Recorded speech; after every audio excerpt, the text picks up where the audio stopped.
Namaste and welcome everyone for today's webinar on karma and health. Wherever you're zooming in from, it is my pleasure to be hosting you here on behalf of Hindu University of America. We have Dr. Sahelaji and we have Guru Jaishankar joining us as our special guests. We also have so many of you joining from around the world. Dublin, Ohio, represented by Tharsen. Thank you, Reena Ji from Dallas. Dr. Farik from Raleigh, great to have you on. Prabhatji from Minneapolis, Lomasji from Houston, Texas. Glad to have all of you on for today's webinar, where we're going to discuss karma and health. And we've got these are two very relevant concepts. They actually apply to our daily lives, especially if you think about it.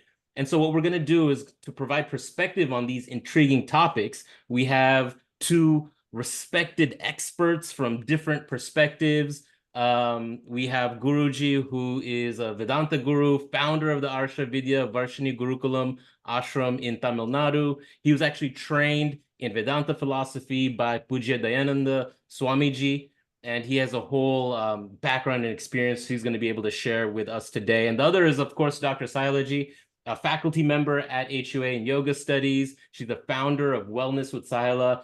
She's actually an internal medicine doctor herself, based in New Jersey, and she has specialized knowledge of the chakras, the body, and we're going to be doing a chakra immersion retreat. She's going to be heading that at the end of June. But both of these guests have spent time in corporate careers before embarking on quests for deeper knowledge of Sanatana Dharma, of yoga, and of course, karma and health. And so now they both teach, they practice globally, and they're going to offer valuable insights from their years of nurturing hundreds of people on their journey. And so we're glad to have you with us today for this wonderful webinar. If you haven't yet, please put in the chat where you're zooming in from. Prabhaji from Toronto, Arunji from Los Angeles, Namaskaram. Thank you for joining. And with that kind of background, I'm going to hand it to Dr. Sahelaji to give it a little bit more depth and framing and take us on this journey with these wonderful, with the wonderful attendees and, of course, our wonderful panelists as well. Dr. Sahela? Thank you. Thank you, Ankurji. Welcome, Guruji. Thank you for gracing your presence here. We are all blessed to have you here. And Ankurji, as always, done a tremendous job in being patiently introducing everyone. And welcome to all the people joining, participants joining from different parts of the world today. Very nice. I know the timings can be odd in different parts of the world, but you all have chosen to be here at this moment. So Guruji, a little bit of a background with my Guruji, Guru Jaishankar ji. I don't know if Guruji recalls why I chose this topic to do with my Guruji has a lot of our past connection. So some of you may know when I lost my father, I was struggling with depression 10 years ago on medicines and not happy, struggling with the side effects. And I was seeking, actively searching for answers. And that's exactly when Jaishankar ji, Guruji, was in New Jersey. For some reason, I happened to hear about him. And Guruji had not started his ashram yet. And he was giving us a little speech in a friend's basement.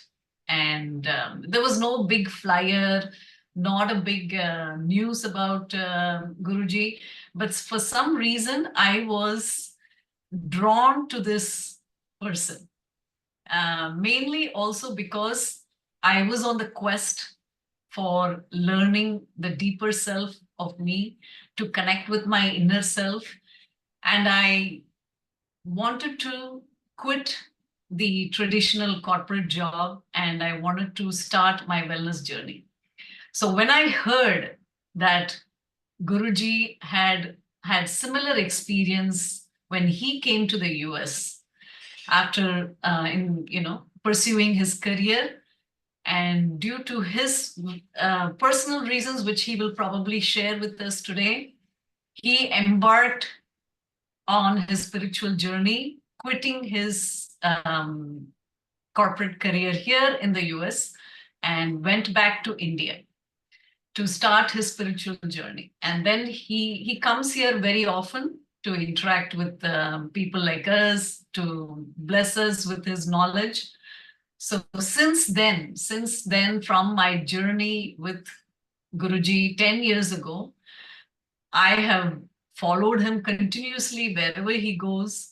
He was recently at the Ayodhya in the temple inauguration ceremony, one of the main priests. So very, very blessed to see all those pictures and the rituals firsthand from him. So I have had his blessings and his advice and teachings from time to time. So very very connected with Guruji on all these topics that we are discussing today. Me and him have gone over that personally several times. So I thought we should bring this subject to the benefit of all the students. So my karma with Guruji began 10 years ago when I was totally clueless, had no insight, was searching for answers. And now, 10 years later, those seeds that I sowed 10 years ago have come to fruition. And now I'm discussing this beautiful subject with my Guruji on a public platform. So never thought I would see this happen. And I owe this to Guruji for enlightening me and putting me on the path of self-realization. And after I started engaging with him, I got the inspiration to start my own wellness journey. And so here I am with my Guruji, starting on a different journey.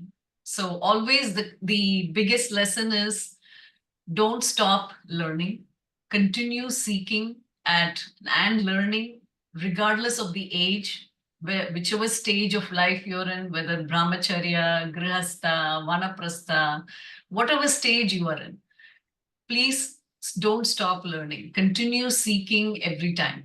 And that is what made me free from my depression. I became pill-free when I started discovering my inner self, started connecting with my inner energies. And that is when I wrote the book, The Chakra Handbook, and that is my tribute to Guruji and to all the HUA participants here. So also, as part of the learning, I think Ankur had mentioned in the beginning, we are continuing the journey in Florida. Ankur, you want to share that post again? So we are continuing the Chakra immersion program in June end, which is not just me. We're going to be 4 other faculties in June 27, 28, 29. So please come there, enjoy, immerse in yoga, immerse in Ayurveda, immerse in mainly connecting with your inner self and healing from your past karmas and awakening the inner spiritual energy. So this is what we call a wholesome approach to healing. So there are still some spots left. It may get over after this retreat, after this session, I'm pretty sure. So please go ahead and reserve the spot if you want to be part of this program. Thank you, Ankur.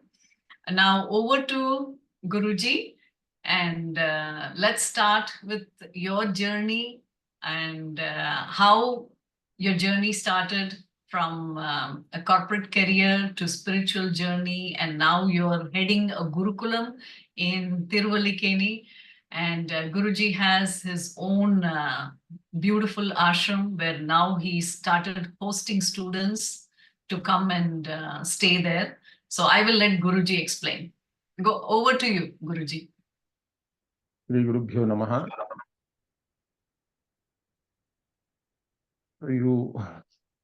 My journey, I just want to share quickly because it may also help you in understanding the thought process, which gives a certain clarity with reference to what one wants to achieve in this world.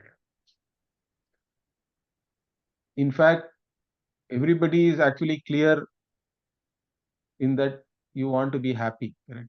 Everybody is clear in what they want. Everyone wants to be happy.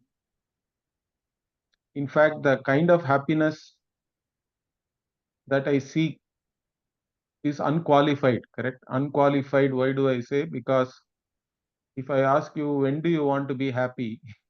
In the morning, in the noon, or at night, means you will say that I want to be happy always. Correct? Whether it is morning, in the noon, or night, I don't want it to be restricted. Also, where do you want to be happy? Whether you want to be happy at home, whether you want to be happy at your office, whether you want to be happy while commuting, whatever it may be.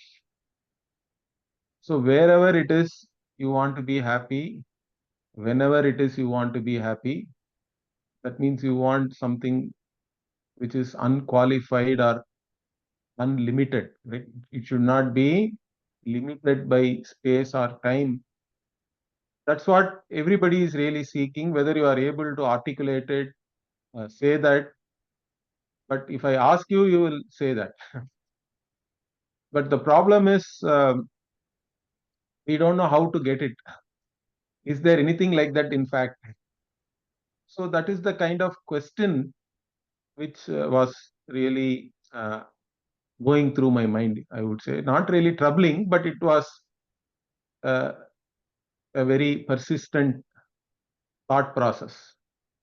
That is there anything by achieving which I can rest, that I don't now have to do anything more. I'm totally contented with myself. So this is something which was going through my mind. And one thing I was very sure was any achievement which I have, the worldly achievements I'm talking about, all these achievements are great when you are actually seeking it. When you do not have something, it is something very coveted, correct? You want it desperately. You think that without that you cannot be happy. But once you have achieved something, it is no more the same. In fact, you now want something else. Because whatever you have achieved is no more great, because you find that so many others may have achieved it, or it has a certain law of diminishing returns also. It is not great. Maybe the first day it is great, but 1 week later it is not the same. So this kind of insight once you have, then you really want to seek this. Is there anything really like that or not first? And if it is there, how do I get it?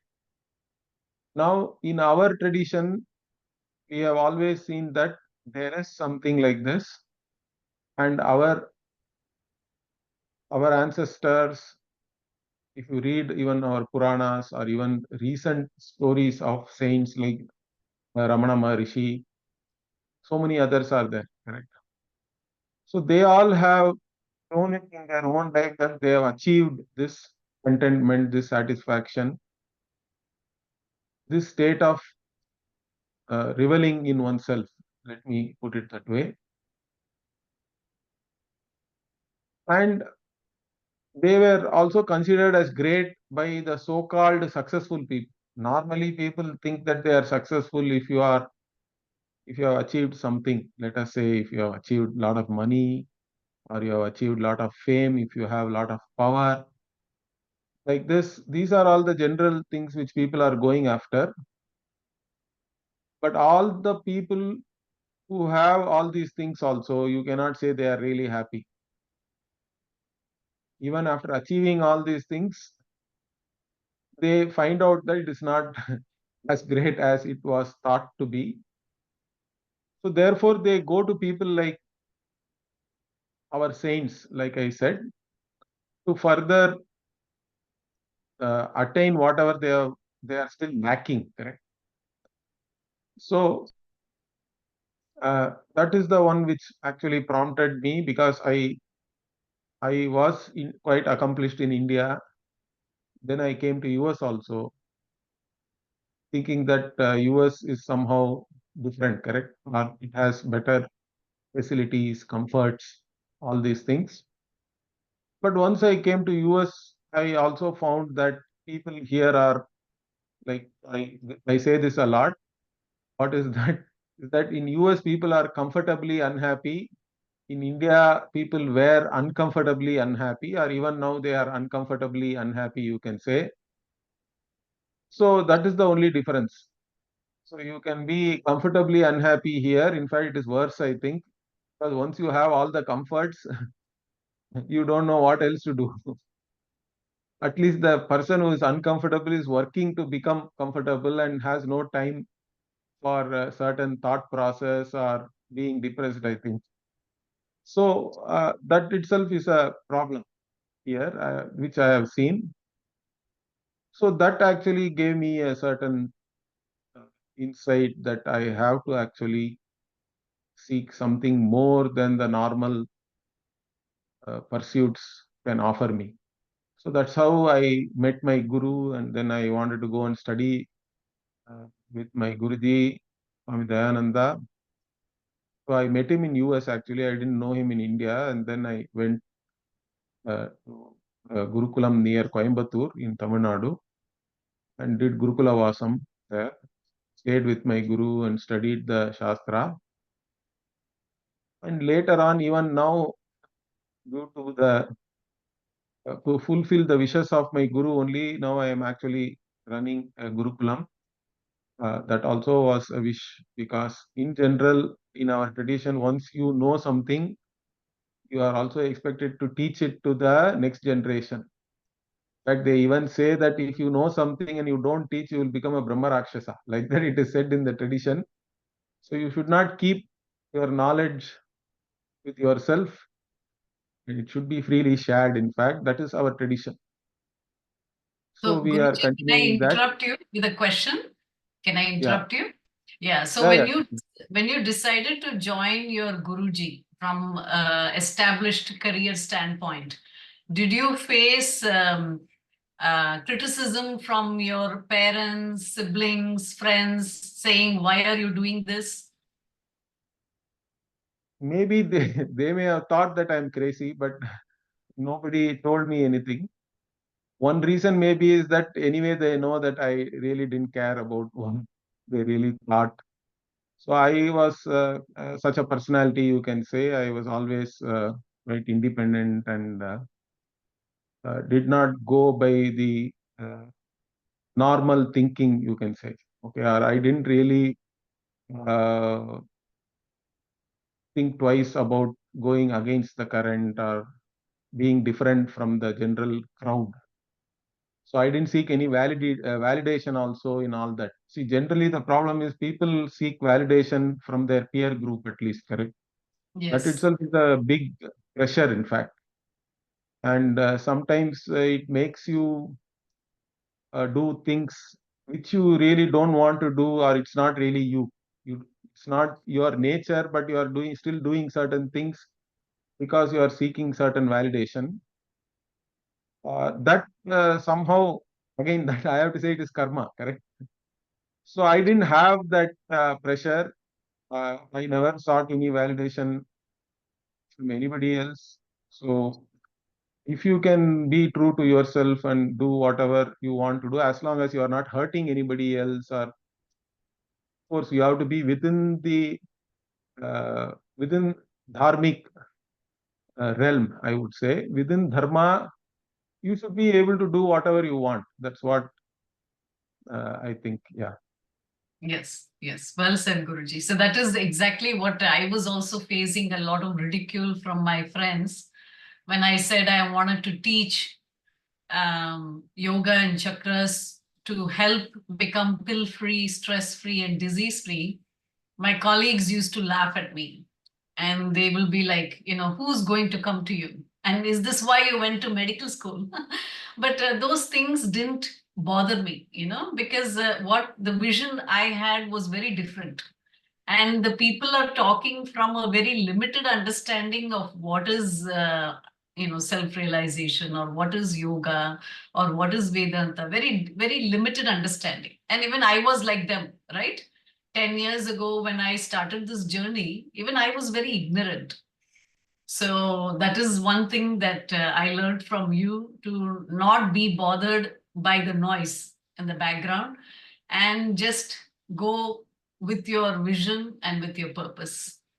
So when we come to the description of the word karma, I have some slides here, which I think, can you see this, Ankur? Can you see this? No, please share No? screen. Oh, okay.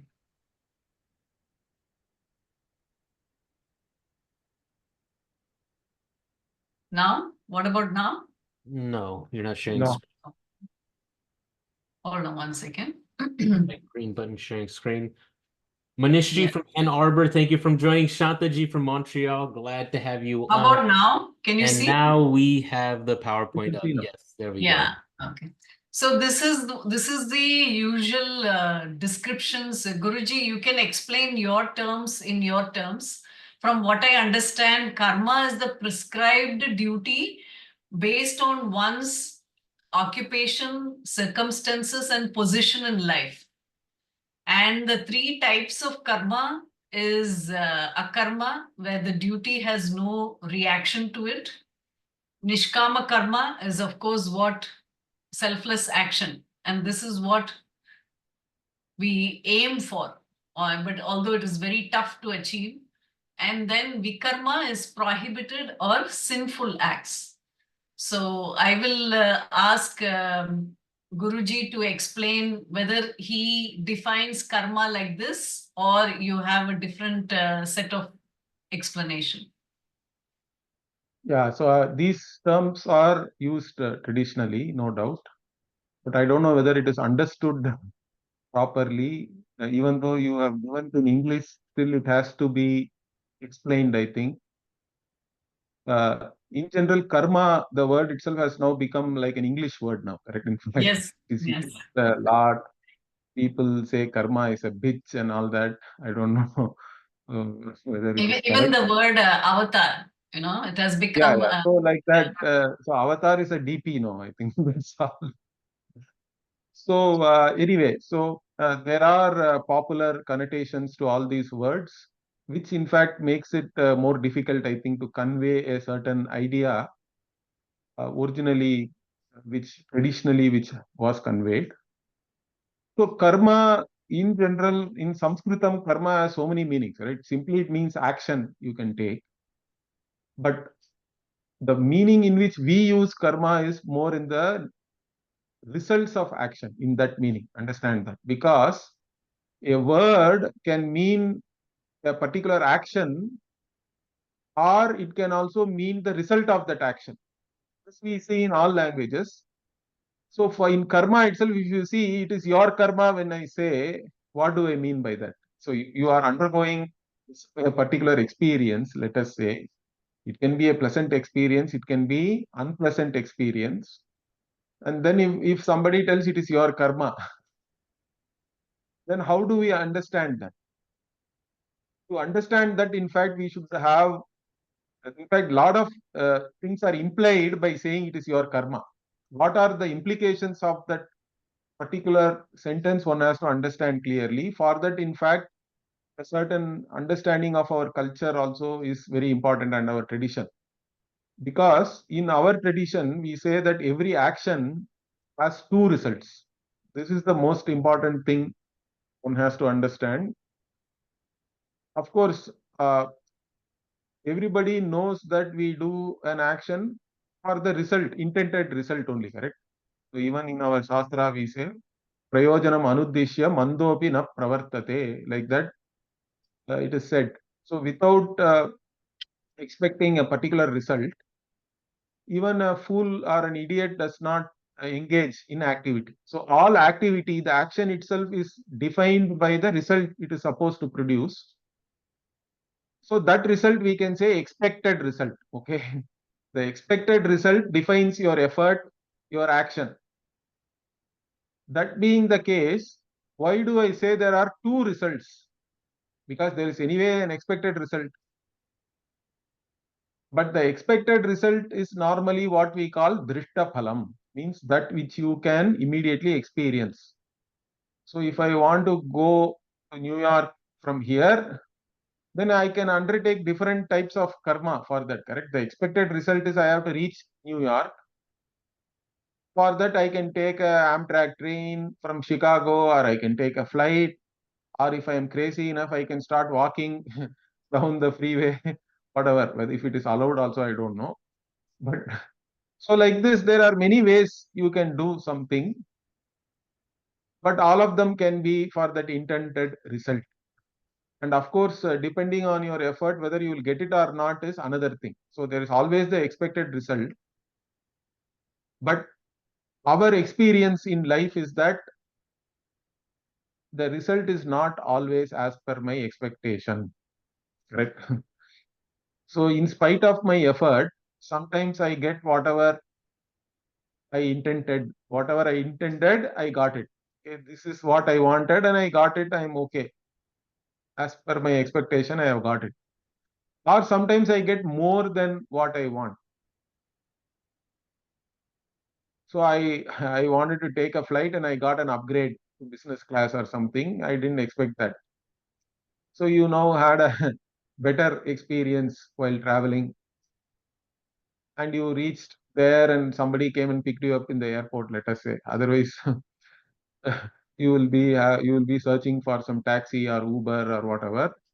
So like this, it can be better than what you expect also, or it can be worse. Right? You go to the airport and there is a tornado warning and you are now sitting in the basement. You don't know when you are going to fly out. That can happen. Or you can take a flight and the flight can also crash somewhere also. We don't know about that. Anything can happen. It can be like more than what you expected. It can be as you expected. It can be less than what you expected, or it can be something totally opposite or unintended results also we can get. This is all in spite of my effort, correct? My effort being the same, all these things are possible. So how do we explain this human experience? Means our shastras, our culture and tradition, we say that this is where one more factor is also there. That is what we call your karma, correct? So whether you are lucky or you are unlucky, we can say that it is your karma, because that karma word actually means this unseen factor which is affecting the result. In spite of my effort, whatever result I get is also a function of this unseen factor. So why do I use the word unseen so many times? That is because that's what we call adrishta. Right? In Indian languages, in all Indian languages, the word adrishta is there. And in fact, we wrongly translate it as luck. So really speaking, adrishta literally means unseen, correct? Not experienced or not seen. So how do I gain this unseen result of action? Adrishta phalam. Because we say for every action, there is a drishta phalam, what you experience. There is adrishta phalam, what you do not experience immediately, that is, but it still accrues in your account. And that adrishta phalam, what is the basis for that? Means the basis for that is dharma and adharma. That's where the dharma, karma and dharma cannot be separated. They are like two sides of the same coin. Wherever there is karma, action, the action cannot be separated from the matrix of values which defines, which constrains that action, I should say, correct? Because even though we say that I have free will, just because I have free will, I cannot step on somebody else's toes, correct?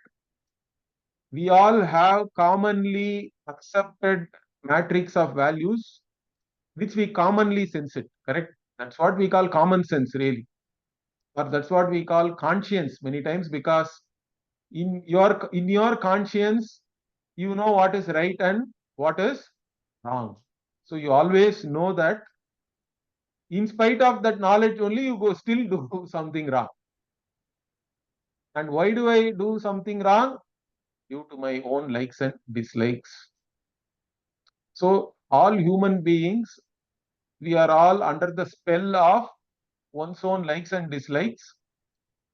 So a human being is defined in our Shastra as one with likes and dislikes. In fact, Ragadvesha we say. But there is also dharma and adharma. So both are there. I commonly sense what is known as samanya dharma is commonly sensed, correct? That common sense is there because I know what all I want, correct? I know how everybody else should behave with me, that all others should be truthful to me, they have to be compassionate towards me, they have to be kind towards me, they have to talk sweetly to me, they should not physically harm me, nobody should be violent towards me. All these things, with reference to others' behavior, you are 100% dharmic. Everybody is 100% dharmic with reference to what others should do to yourself. But then you also know the same thing is expected by the others. This knowledge you already have. So that means all our actions are constrained by this commonly sensed matrix of values, where you should also conform to the expectations of others. But still, knowing all this, of course, on top of this, there are man-made laws are all there, which is what we say Vishesha Dharma, man-made laws, and also contextual. Contextually also, we have to see whether something is right or wrong. Like a surgeon cannot say that I will not use the knife because it is himsa. It doesn't make any sense, correct? That is their job. Or a policeman cannot say that I cannot use force. The police itself is there only for that purpose. Or a soldier cannot go to the battlefield and say, I will not fight. That ahimsa paramo dharmaha. You cannot say that after going to the battlefield. In fact, you will be then charged, court-martialed and charged for desertion and all that. So, Vishesha Dharma also is there. And in fact, human beings, we are all endowed with certain discrimination or viveka. Therefore, we all know what is right, what is wrong. In fact, I'll go one step further. You can be sometimes confused. All of us are having only limited knowledge. As individuals, we are all limited. So there is Dharma Sankata also is talked about in our Shastra. You can be confused. But even if you are confused, as a human being, you have the responsibility to know what is right and wrong. You have to then go and seek from your elders, from your gurus, who are interested not in their own some likes and dislikes, or they are not looking for anything from you, correct? They only want to uphold dharma. From such people, you seek guidance. And anyway, so the point here is, if you do something according to dharma, and then you gain punya, that is the adrishta palam you are gaining. The drishta palam can still be whatever it is. Similarly, if you do something wrong and still you have gained whatever you wanted, then also you are going to gain what we call papa. So there is punya, there is papa. These are the two types of adrishta which you are all the time gaining, depending on whether what you did is right or wrong. And this is only fructifying later, we say, as whatever pleasant or unpleasant experience, in spite of your effort. Is that clear? So your effort is always there. But then this Punya Papa also has to be understood as influencing the result I am getting. Then who chooses this Punya Papa to be exhausted? Means only Bhagavan chooses that. We say in our tradition, we say that's why the Bhagavan is looked upon as the giver of the fruits of your action. Karma Phala Data is Bhagavan only. So these are all very important concepts. Many of you may know that if you have grown up in India by osmosis, you may have picked it up, but still a certain clarity is required in all these things. Of course, you cannot ask me any scientific proof for all these things. With a microscope, no doctor can show that some punya or papa is sticking in you. But the point here is this belief is believable. It is not against my experience. In fact, it explains my day-to-day experience very well. So we go along with that, and our entire life, in fact, we say once you accept karma, punya papa, and all punya papa cannot be exhausted in this life, means by implication whatever rebirth and another life and all comes into the picture. That is what we call agami karma. Once agami karma means what? You are generating some karma now, and all that Guruji, karma cannot be can I existing. interrupt? 1 second, Guruji? I have a slide for that for people who are new. You can show that. Yeah, I will show them this slide and then you can explain if this slide. This is the one which I was explaining. Yeah. So here, let us start with the sanchita karma. When we say we all have karma or punya papa, how much we have or how much karma have we collected means it cannot be counted. It is limitless because for us, creation itself is a beginningless cycle. So we cannot say how many lives you have gone through. Therefore, all your accumulated karma is called sanchita karma. From that accumulated karma, whatever karma has started this life, or whatever karma has given you this body, mind, and senses, and all that, correct? Because your parents you did not choose. Neither your parents chose you, nor you chose them, really speaking. It is the karma which is making you take birth either in a particular family, whether as a rich person or a poor person or a good childhood, bad childhood, because the child itself is helpless, correct? And whatever experiences you go through as a child actually has a very big influence on how you grow up as an adult and your adult behavior and adult the maturity you have, the emotional maturity you have as an adult and all is dependent on your childhood a lot, but that itself you do not choose much. So we have to again say the karma, that is the prarabdha karma, we say. The karma which has given you a certain parentage, which has given you this a certain type of body, mind, senses and all that. And that karma only is getting exhausted throughout this life. That is what we call prarabdha karma. The karma from the accumulated karma which is getting now exhausted in this life. And when we talk about diseases and all that also, we explain it through the prarabdha karma only. Because some diseases, how do we explain? There are congenital issues are there. There are autoimmune kind of problems are there. There are psychosomatic issues are there. So many things are there, correct? All diseases we cannot explain through this germ theory, let us say, or through a virus, or everything is not caused by a virus or a bacteria or due to some occupational hazard, let us say. Like, for example, you are a sports person means you can be liable to certain type of injuries, correct? That is normal in every sports person's life because that is part of your occupation. But there are so many other things which are not like that, including cancer, correct? Yes. So how do we understand that? Why I am saying that is this karma, this understanding of karma and prarabdha karma will help you to deal with your own situation in a much better way. Psychologically, I am saying karma is a great shock absorber for us, because if you are able to accept something as your own karma, in that acceptance itself, there is a certain peace, I would say. Why? Because all sorrow is mainly due to denial.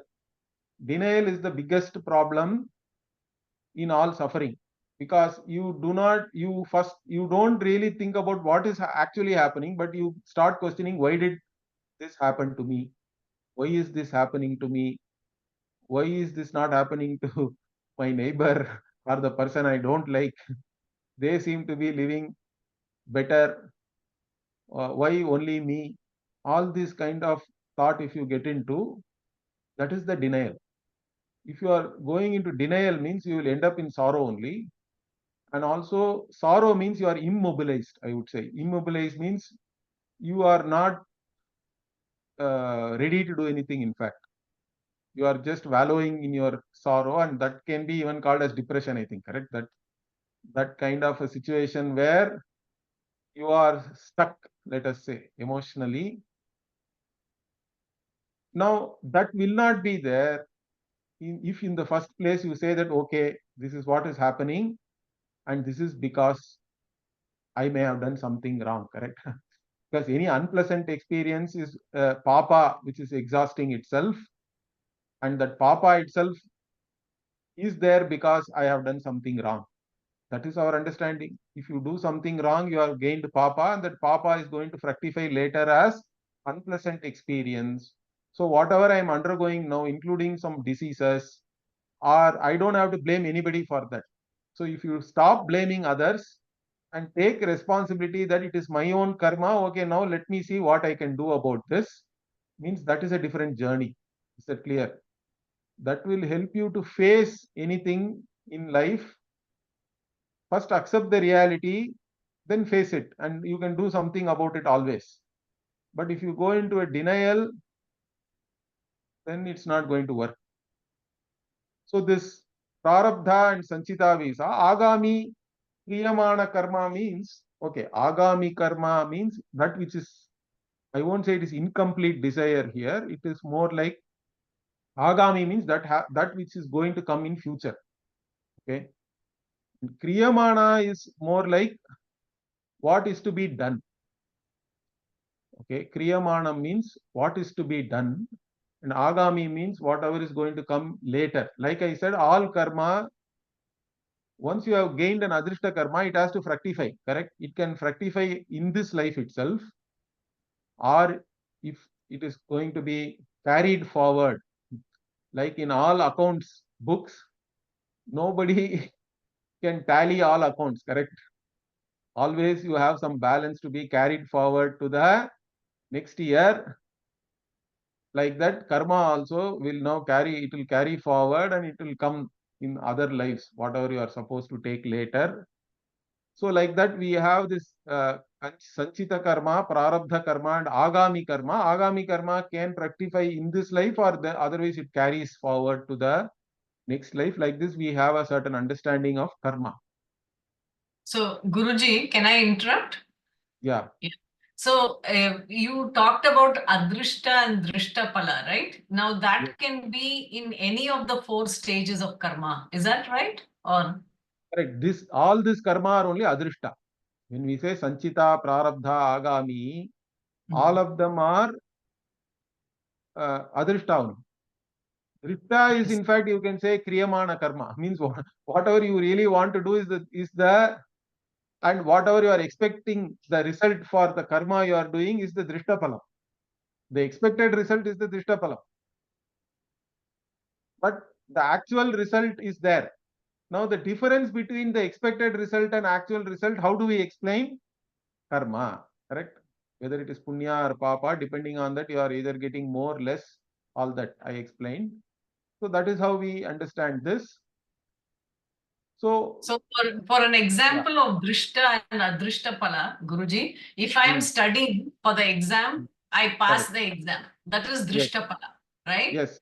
Yes. But after passing, I go into a job and I become depressed. That is adrishta pala, right? Yeah, see, so you get depressed.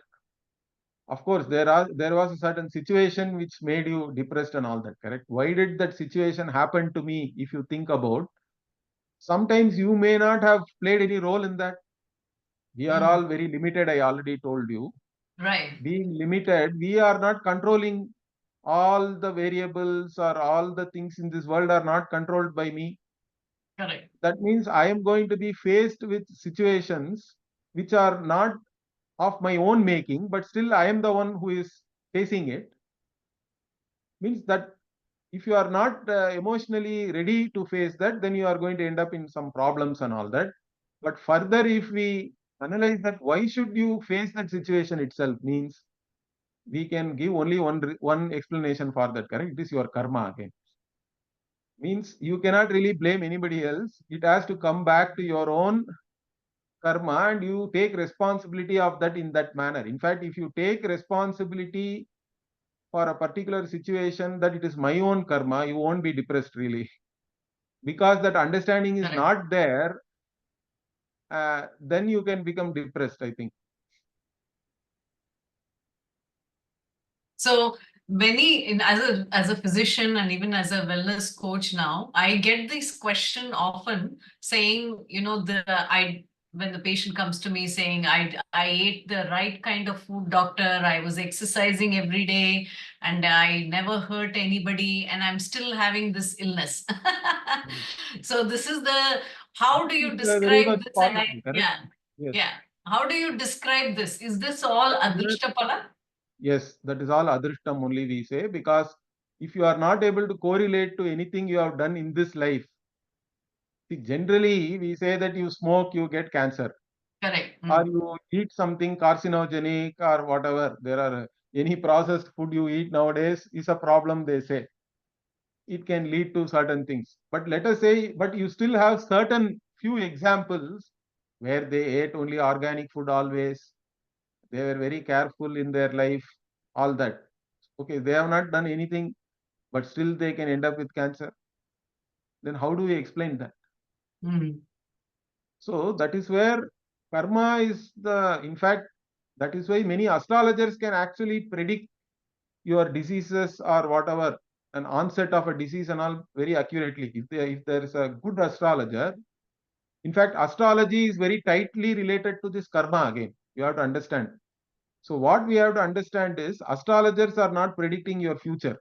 That is the mistake which people make. No astrologer can predict your future. Understand that. Nobody can predict that other than Bhagavan.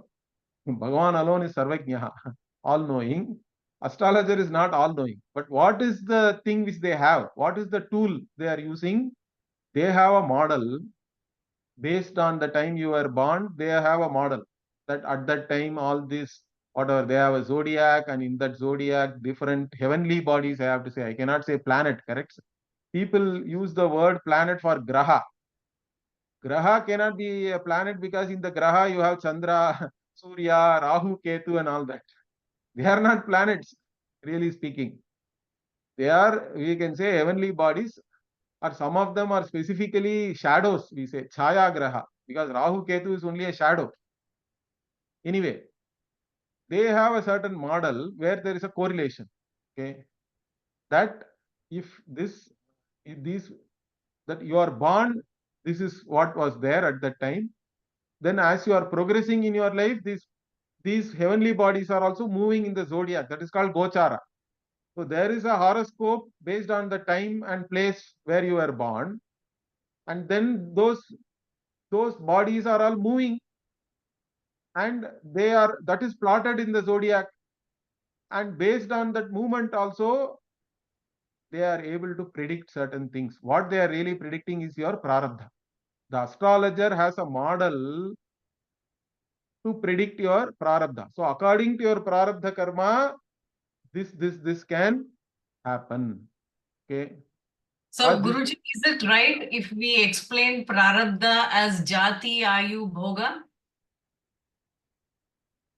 You can say that birth and Birth, how long you will live, yeah, how long you live what all and you how are going much, to enjoy is yeah, all what defined pleasure. by the prarabdha. You can say that. right? Then that is what the astrologer is measuring, right? In Correct. your Astrologer, what I am saying is astrologer as a model to predict your prarabdha. Correct. Okay. But in our tradition, what we say is prarabdha is like a mukta issue. We say means what it is like an arrow which has already left the bow, or it's like a missile which has already left the launcher. Okay. The missile has gone. Now, if you don't do anything, missile has a certain trajectory, correct? That trajectory can be predicted by the guy who has made the missile. They know what trajectory it will take, or the one who has left the arrow will know where they have aimed and targeted, correct? Correct. Now, that is what the astrologer is doing. The astrologer has a model to predict your prarabdha. It is like predicting the path of a missile which has already left the launcher. But then he can also give you remedies. So if he is giving a remedy, means that is what we call prayaschitta. So prayaschitta means it is like you are now having missile defense, correct? Missile is already left now, but you can still do what is known as missile defense, or an arrow has already gone, but if you are a very skillful person, you can send another arrow to intercept it or actually make it deviate from its intended path, etc. Or that's what we say, you surrender to Bhagavan, or Bhagavan, what did Bhagavan do? The arrow was coming to Arjuna. Then Bhagavan simply pressed his feet, and then the entire chariot went down. And whatever came for Arjuna's neck simply took his crown away, and he survived. Correct. But still the effect is that if for a Kshatriya, losing the crown is like dying only. Understand that. It is still that means what? Even Bhagavan cannot take away all the effects of karma. Karma, it will give some effect, but you can neutralize the bad effects or whatever to an extent. That is all the prayaschitta which is specified. Prayaschitta is a very big part of our Dharma Shastra. If you read any Dharma Shastra, any kind of Tantra Shastra and all that also, they give you a lot of prayaschitta. Prayaschitta for known misdemeanor. Like in this life, you have done knowingly so many things wrong. For that also you can do prayaschitta. But then for the things about which you have no idea, because that is all prarabdha, right? That is all coming. Bhagavan has selected some karma to be expended, exhausted in this life, but that the astrologer will tell you. So you do this prayaschitta, so that nothing will happen. So that is one option is there. In fact, that is why many people, they take, see, if you are faced with a particular situation, of course you have to take action. Correct. Within the realm of the Guruji, transactional world. Is it right to say free will is agami karma?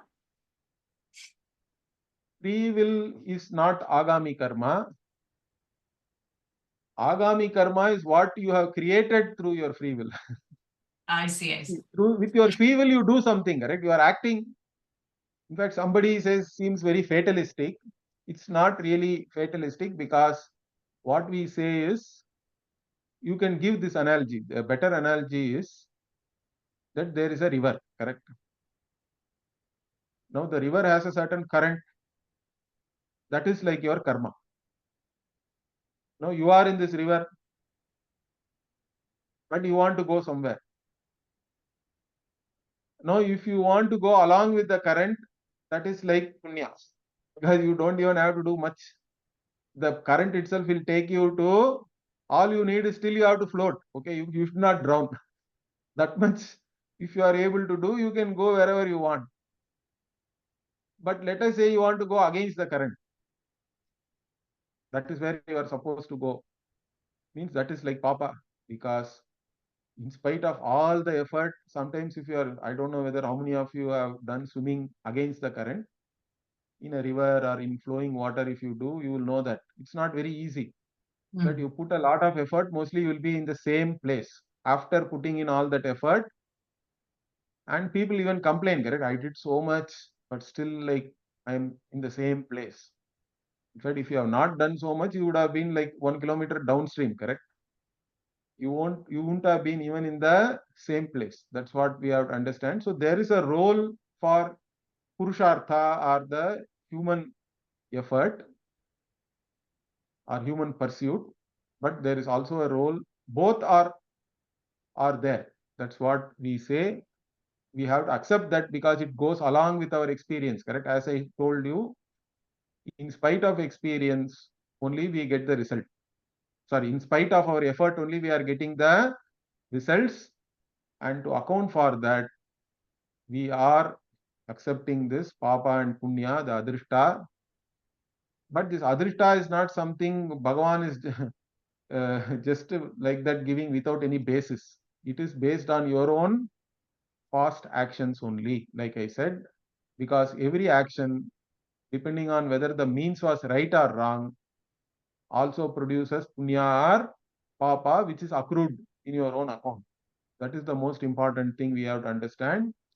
And because of that, again, whatever you face in this life, some of the things can be due to that. Means if you are able to accept that, still you can seek remedy. I'm saying the remedy can be whatever regular, let us say in the context of a disease, of course you seek the best treatment which is available in the contemporary world, whether it is traditional medicine or modern medicine or whatever it is. And but we also have, traditionally we say mani mantra aushadadi, like that we say in fact. So the aushada is only one part of that. Aushada means medicine, you can say. But in our tradition, we also had mani and mantra and all that, correct? So through mantra also, one can actually get well. But for that, of course, you should have a certain, you should be an adept, or you should go to a person who is an adept at all that, and they can help you. Or they can, sometimes they even give you some money, means some kind of all this jewels and all that, correct? Stones, gemstones and all Stone. that. They also can help. So this is our traditional understanding that by mantra, in fact, we include all kinds of prayaschitta also, I would say. So since even a disease is my own papa, I can do a prayaschitta for that. And in fact, depending on the disease, we can have specific prayers also, because we have like a general spectrum drug like penicillin or whatever, and then you have specific. Nowadays, so many things are so specific. In fact, they want, lot of my friends are actually doing research in delivery of a drug to a specific cell or even a part of the cell and all that, correct? Because Yes, yes, the biggest problem today is you give some chemotherapy, it goes and kills everything, or it yes. affects the good and bad and makes it ugly. So they are all doing a lot of research like that already. So what I say is, this particular thing, if we understand, then we can seek remedy in many ways. I'm saying all ways which is possible for you, you should seek remedies. Then you have a better chance. I'm saying, correct? Yeah. So Guruji, is it true that yoga and meditation can burn the karmas? Is that true? Yoga and meditation, in fact, the only way of being released from karma is knowing one's own reality. Okay? Right. Right now, whatever I'm talking about is with the assumption that you take yourself as an individual who has a certain body, mind, sense complex. So you have a certain body, mind, etc., and you are acting in this world as an individual. Taking that as a reality, we are talking about all these things. So there is a karma, I say. But if you start talking about burning karma, of course, I talked about that in a limited context, that prayaschitta karma can be done to neutralize one's own karma. In fact, that's why we have nitya karma also. Because every day some papa and punya is getting exhausted from your prarabdha. Prarabdha is that entire karma which has started this life. So Bhagavan has started your life and given you this much karma, go and exhaust this in this life. That's how this life is going on. But now you have free will. Means, what do you really want? You want to enhance the punya and mitigate the papa, let us say. So for that, what do I do? Because every day punya papa is getting exhausted. Means then every day I have to do something for that also, to enhance my punya and neutralize the papa. In fact, that is why the sankalpa in every puja, whatever you do, correct? Homa, different types of traditional Vaidika karma when you do, or even regular puja, we always say Mama Upata Durita Kshayadwara. Correct? Mama Upata means what? Mama means mine. Upata means that which has been accumulated, correct? By me, or that which is mine and which was accumulated by me, and which is Durita. Durita means Papa. Kshayadwara means what? I want to actually destroy this Papa or neutralize this Papa. For that purpose only I am doing this karma, we say. We also add in that Sri Parameshwara Prityartham or Sriman Narayana Prityartham, like that, because we do it with an attitude of offering to Bhagavan. But the idea is this karma is fructifying each and every day, exhausting, and I want to also do daily prayers so that I enhance my punya and utilize my papa, so that my day-to-day life is it is it is desirable, correct? It is what everybody, whatever everybody wants to have pleasant experiences and all that, nothing wrong in that. So I do something towards that. So Guruji, quickly, can you tell us what is Nitya Karma? Like how do you describe for Means common? whatever is to be done every day. Okay. In fact, nowadays there are some things like people talk about quantum habits and things like that, or atomic habits, I think, whatever. There are Yeah, different atomic terms for habits. all Yes. there. There's a book. Yeah, there's a book. Yeah. So what is that? Means they are saying you do, it's not like you put heroic effort for 1 week and then you achieve something. In fact, such achievement you may not be able to maintain also, correct? So high achievers, how do they really achieve? Means it's not by putting some heroic effort once in a while. It's that every day you have to do certain things, small things. But over a period of time, what will happen? It is going to benefit you a lot, correct? It is the law of compounding, you can say, correct? Everybody knows that 1%, if you improve every day also, if you compound that over a year, it is going to be a very big number. So that is what the Nitya Karma means. In our tradition, we say that every day certain things you have to do, has to be done. Like Okay? sadhana, right? Daily. Sadhana. In that also, see, for everybody, we say that everybody have to have gratitude towards 3 things or 5 things, we say. Okay. In the Upanishad itself, it is said Rinatrayam, like that it is said in the Brihadaranyaka Upanishad also. Means 3 debt you have towards 3 groups of people. You are having a debt, means what? They have given you something and now you Yeah. have to return back. Means you Rina. should have a certain Rina. gratitude Yeah. towards the givers.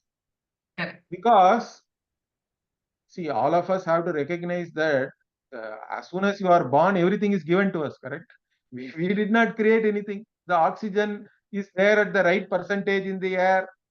All water, etc. is available. Food is available. Plants are available. Animals, cows, etc. are available to give you milk even when you are a baby. Your parents are available. Everything is there. It's all given. So if so many things are given, and that is true every day also, correct? Every day so many blessings we receive, means we should be having the grace or the graciousness, I should say, the graciousness to have gratitude towards all that is given to us. And in this, we say that Deva, Rishi, Pitra.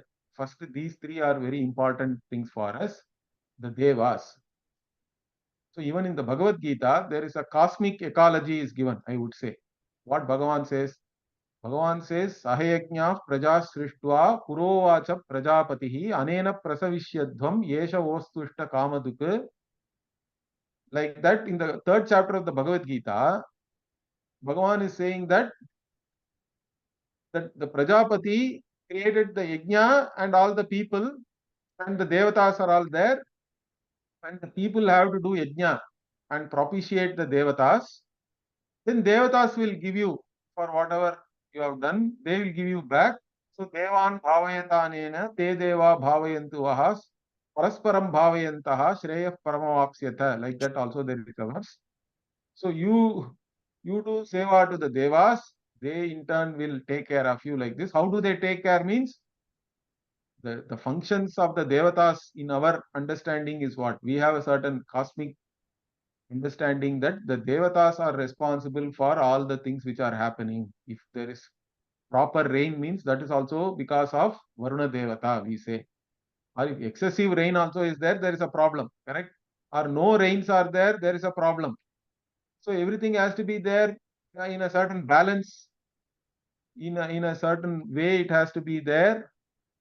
Means we say that devatas are blessing us through that, and only if everything is there in a certain harmony, we can also live in this world harmoniously. So we recognize the contribution of the devatas, and so we have to every day give them back something. That is called Deva Yajnam. Deva Yajna one has to do. So in the Deva Yajnam, Guruji, I want to say a real experience that I had because of you. I don't know if you remember, I had asked you, my mother was a brain cancer victim and she was in a lot of pain and suffering for 5 years. She was in the bed and she was not able to move. She had immense pain and suffering. And the first thing you told me is, did you visit the Kula Devam? You remember? Yeah. Yes, yes. Yeah. And another thing you told me is that the son has to go. That is my brother. Yeah. And you will not believe, Guruji, within 3 months after he went, he has never been to the Kuladeva, my brother. So after I kept telling him, pestering him, I went every year, I used to go.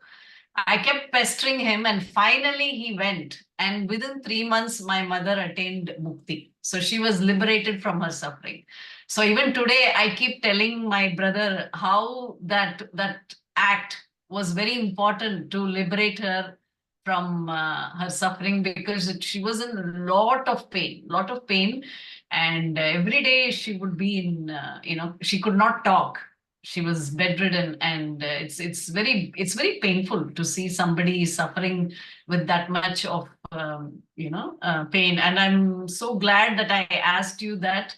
And that's why when you say Deva Rina, this thing really comes to my mind first. Deva Rina means towards our Kula Devata, it is very, very much, it is very important.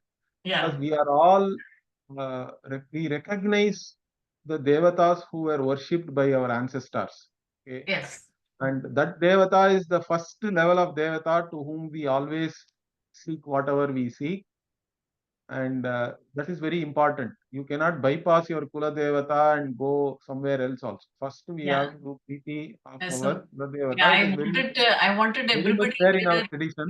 to understand that, because many people like me were ignorant and they have not been to the Kuladevta. And the one more question I had for you is how is that the sun visiting is so important? Is there any reason for that? No, you are, see, generally, if I say, then you will say it is patriarchy and all that. But in our tradition, the son is the one who is the torchbearer of the traditions of the family. Correct. Yes. Of course, whoever the lady also becomes part of a family, and then you become part of your husband's family's traditions Yeah. and whatever. So I go for both the Kuladevams, Correct. but yeah. But if the son is there, then son has to do it is a very important thing. And that's why I told you that. So the Deva Yajna is very important. Of course, the Kula Devata, if every day and all that, many people cannot do now because you are not there in the village or wherever your Kula Devata is. But even now, there is a very big tradition in India that people at least once in a year and all they go back to their village, correct? Due to Yes. particularly during a particular festival or yearly festivals will be there associated with your Kula Devata, that people go like that. So, but in anyway, daily Deva Yajnam means we recognize we have a certain gratitude towards our Devatas. Then Pitra, without the ancestors, we are not here. We cannot be here. We have to recognize that our ancestors, because of them alone, we are there. We are born in a certain family, and we have to recognize them and be grateful towards our ancestors. So Pitra Yajnam, and then Rishi. The rishis also we have Rina because they only have given us all the knowledge, correct? All the Yes. knowledge. In Yes. fact, all our institutions and all, we name it Arsha Vidya. That Arsha means Rishehe Idam. What has come from the rishis is called Arsha. That which has come down from the rishis is called Arsha. And the rishis have given us all the knowledge, whether it is the 4 Vedas, the 6 Veda Angas, and then other Vedas like Ayurveda, etc. The Upavedas are all there. Like this, we have the Chaturdasha or Ashtadasha Vidyasthana, we say, 18-fold disciplines of knowledge traditionally. These things are all coming from our rishis. So we have to have gratitude towards them. Of course, even if you take in this life, so many people right from ABCD onwards, people have taught us, correct? We have to have a certain gratitude towards our teachers. Yes. Yes. So that Rishi also is very important. Rishi Yajnam means in Rishi Yajnam, what you have to do is you have to Swadhyaya Pravachana, it is said. Main thing is you have to study because the only way you honor the rishis is by putting in the effort to understand, study the subject matter, and then Pravachana means once you have understood, you also have to teach. Both are important. So you have to study and teach. That is important thing with reference to the rishis. And these three are there. Then we also say Manushya Yajna, Bhuta Yajna. That Pancha Maha Yajna is very important in our tradition. And so other people are so important. Without other people, we are nothing. We are also interdependent, correct? Particularly the modern people, at least the village people are very self-sufficient, I would say, because they know everything for survival. They can produce their own food, they can build their own house, they can make their own clothes, all these basic life skills they have. But the city dweller has nothing, they don't know anything, they don't know where the oil comes from, how the milk is coming, they cannot sit and milk the cow and all that, it's impossible, correct? Or they don't know how one single grain comes from, how much effort has gone into that. We don't know anything, correct? Without other human beings putting their effort and creating so many things, we can't live even a week. Yes. We have to recognize that also. And then what about all the animals and other beings? Without them, without the bacteria, you cannot even digest, correct? That is so important. Definitely. That's what we call in modern science cosmic consciousness. Correct. Being So, conscious about everything in the world. cosmic consciousness is nothing but if you do the Pancha Maha Yajnam, you have a certain cosmic consciousness, I would say. By recognizing that, and with the more gratitude you have, the better your health also will be, I think. Because the one who is having such an attitude is not going to have any negativity or anything, correct? It's not psychologically also, it's going to help you to keep you healthy. Yeah. So that is very important. So Guruji will take the questions now, right, Ankur? I think there are a lot of questions that are pending. Yeah, and we have maybe about 15 minutes until we have to wrap up. So pick and choose a few questions. I've put in the chat some details about the Chakra Immersion Retreat. It's been a pleasure. What a great conversation. I'm just going to launch the next poll as well. So if you're still with us, almost 80 people are still with us. Thank you for being a part of this conversation. And we're going to take some of your questions, if you can, in the Q&A box. It's better than in the chat. So Dr. Sailaji, if you want to curate and pull some questions and answer them, go ahead. Yeah, so for Guruji, I think P. Chandar is asking, what if they don't have a son? Then I think he refers to the Deva Yagna and Kul Devata. Correct. See, even if you don't have a son and all that, we have specific rituals for that. There is a Putra Kameshti. Dasharatha is supposed to have done that to even Rama was born like that, it is said, correct? And I know of modern cases where they have done Putra Kameshti for progeny and it has worked. So we have specific prayers for all these things. Of course, the prayers will show you a way also, correct? It's very important.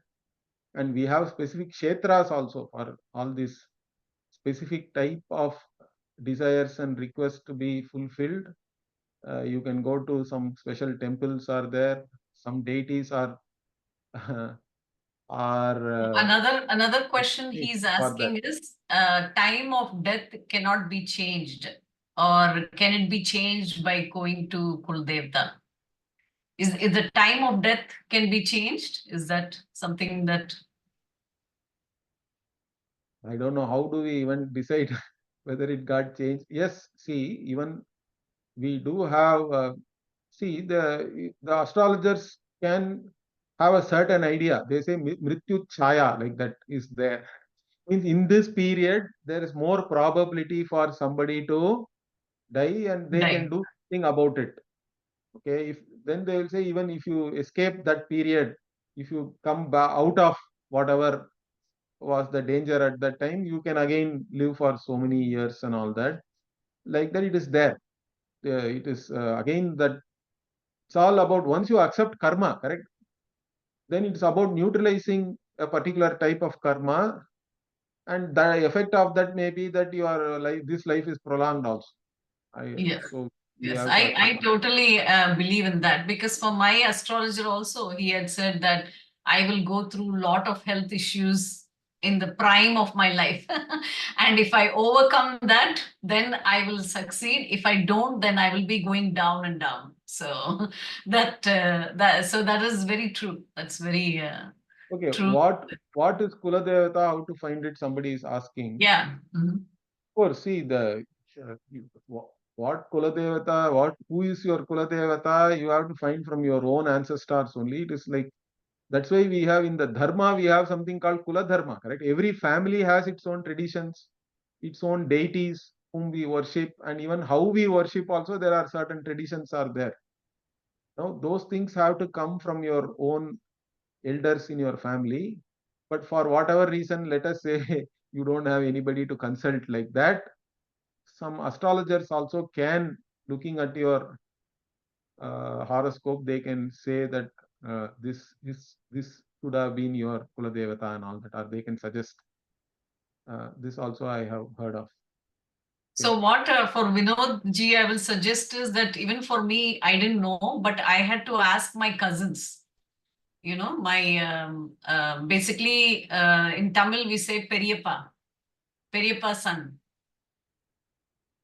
So is that right, Guruji? You can ask Periyappa. You can ask your paternal cousins or whoever is there. Paternal side, your father's big brother or younger brother's sons or children, they should be knowing that's the way I found. Who dies? Of course, that is a very good question. But then I have to teach you Vedanta for that. So who dies means the one who thinks one has a body, that person dies. Okay. The simple answer is, whoever thinks that I have a body, that body dies, really speaking. Along with that, that means that person has left that body. In fact, our understanding of death itself is, and all the rituals we do after the death, correct, we call apara karma, is based on this. We say that the jiva is an individual who has an identity with a particular body mind sense complex. That jiva cannot be there without a body, in fact. So if this physical body is no more fit to be, let us say, occupied, correct? It is like a house only, or a shirt. In fact, the shirt analogy is given in Gita itself. Vasamsi jirnani yatha vihaya navani grinnati naroparani, like that Bhagavan says. Once this shirt, the body becomes old and whatever decayed, nobody wants it, correct? In fact, after a certain age, everybody is praying, give me peaceful death and things like that, correct? There is even a Yes. prayer in Sanskritam for that. Anayasena maranam vina dainyena jeevitam dehime kripaya shambho toi bhaktim achanchalam. Like that, there is a prayer also for that. So you want anayasa maranam means what? Death also I want peacefully without getting whatever, so much complications and all that. So that means you assume that you are going to survive the death of this physical body. So there is an entity which survives that, but that entity has to take another body. That's what we call preta sharira.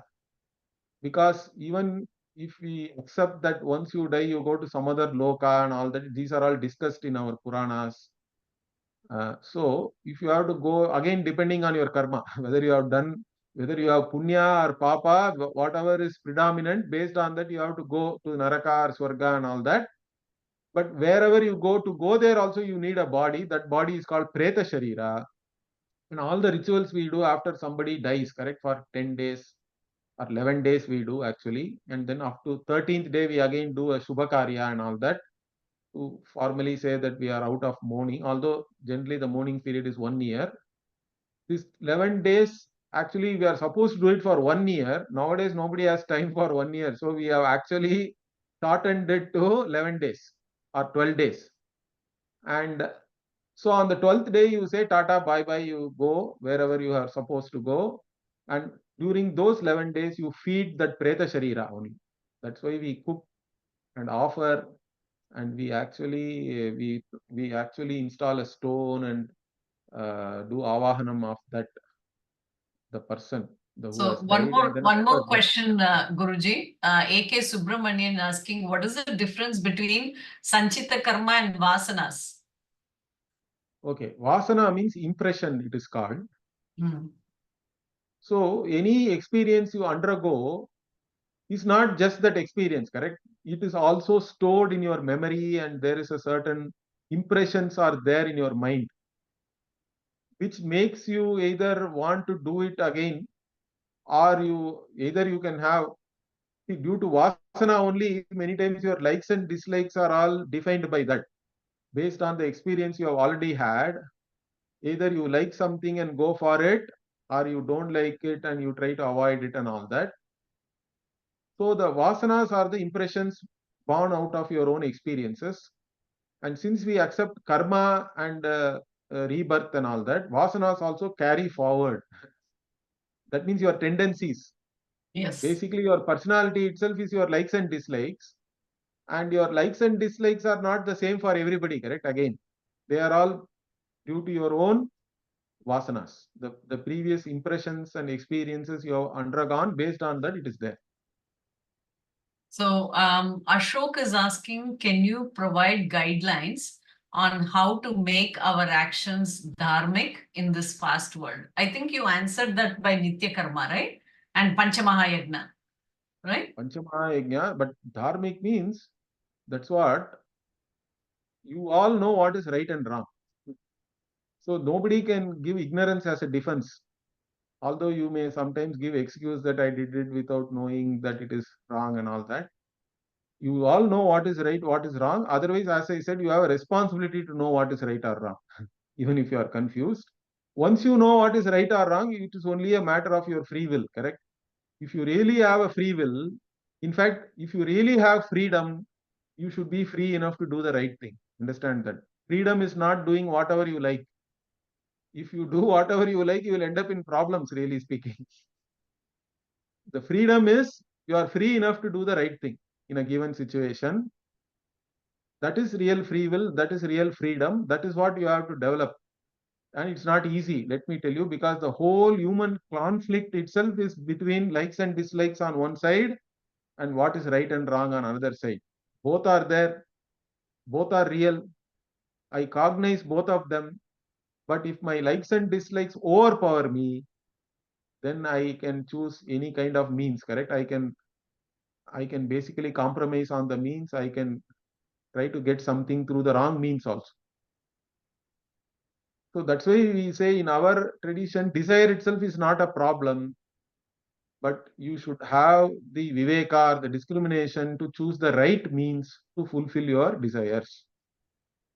Because dharma aviruddha kamosmi bharatarshava, like that Bhagavan is saying, even in the Gita, Bhagavan says, I am there in you as the desire which is not opposed to dharma, he says.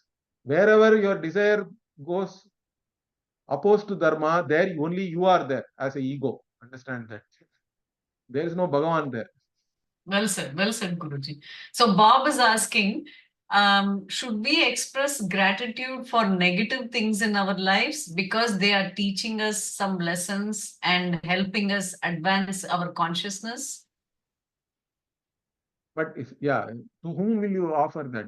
You have to offer it to yourself only, I think, because once you take responsibility that whether negative, positive, everything is my own karma, it is your responsibility, correct? You have only given it to yourself. Or you can say, but in another way, we say that Bhagavan only has selected that for you. So there also you can give whatever I have undergone now, and if as long as it has taught me something, correct? In fact, there are only experiences in life, correct? There is no good experience, bad experience, and all that. There are experiences and what you learn from them. Beyond that, it's all our own judgment only. You are superimposing your own judgment on that and saying this is good, bad, etc. So, as long as you are learning, of course, you can have gratitude towards Bhagavan, because Bhagavan only has chosen this karma to be exhausted in this life for you. And through that, if you have learned something good, you can have gratitude for that. Yes, I have gratitude for you, Guruji. I have gratitude for Dr. Saila. I have gratitude for everyone who has joined us for today's webinar. We're almost at an hour and a half. What a great conversation. I don't know if we're going to be able to get to any more questions. I just wanted to put that out there to maybe we can do some closing conversations. Please be a part of this journey with Hindu University of America. We have these special webinars, we have courses, we have these retreats. We're doing a lot of different initiatives so that we can have these kinds of conversations in public spaces, and we can do better as culture, civilizations, self-enlightenment, reflection, all those positive things that we got into for our own health, for our health of our communities. So it's just always a pleasure. Thank you so much. Let me hand it to Dr. Sailaji and Guruji for some closing thoughts. And please do consider enrolling and supporting and being a part of Hindu University of America in this important dharmic initiative. Again, my pleasure to be here. Definitely grateful for this wonderful conversation. So Sailaji and Guruji, maybe some closing thoughts, and we'll end soon. Thank you, Ankurji.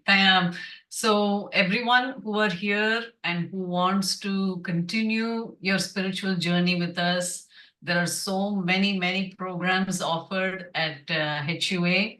The most recent one that's upcoming is in Florida.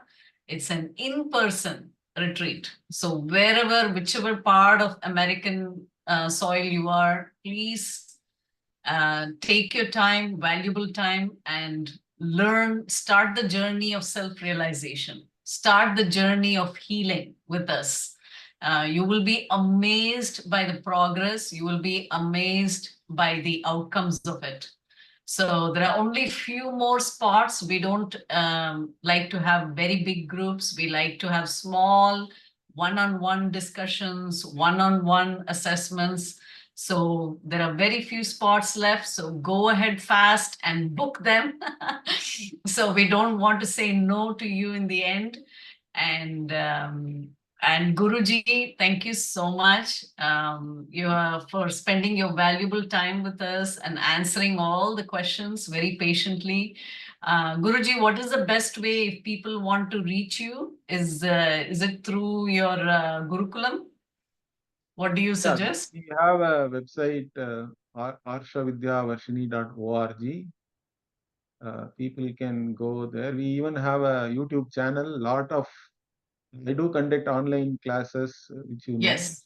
Yes. All So those classes also, all the videos are all there as playlists in yeah, YouTube. so you our can channel. visit the Gurukulam, the website, and get in touch with if your questions are not answered, which I know a lot of you have a lot of questions. Unfortunately, we have to. Can we end with the Purnam mantra, Guruji? Yeah, we'll Yeah. end with that. Yeah. Do you want to say something else, Guruji? No, we'll end with the chanting of this. Om Purnamadam Purnamidam Purnat Purnamudachyate Purnasya Purnamadaya Purnameva Vashishyate. Om Shanti Shanti Shanti. Hari Om Shri Gurubhyo Namaha. Hari Om. Thank you all. And if there's any other pending questions, you know how to reach Hindu University of America. Thank you again. Good night, good morning, whichever part of the world you're in. Yeah. Thank you. Thank you. Thank you, Guruji. Thank you, Ankurji. Thank you, everyone. Yeah, thank you.